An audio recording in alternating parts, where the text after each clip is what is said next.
shows that there are two perspectives in life and in business. And the first perspective is a perspective in which everything is a problem. Your children are a problem, your partner is a problem, your colleagues are a problem, your management is a problem, your company is a problem that needs to be fixed as soon as possible. In that first perspective, what you have, your strengths, talents, successes are not so important.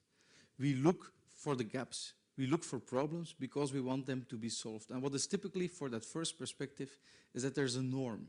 There's a norm through which we are looking to performance, to people, and we look for the weaknesses, we look for gaps, and we try to fix those gaps.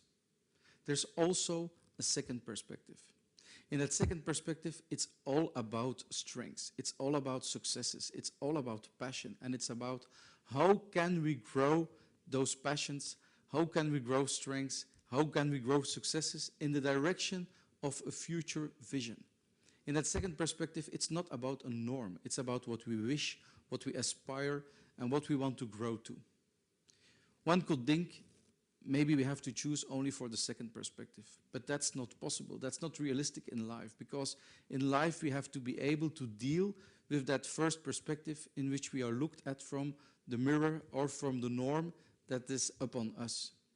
That means we have to have resilience in order to be able to deal with that norm. In an audit, in selection, when we do exams, we have to be able to deal with that first perspective and with that norm.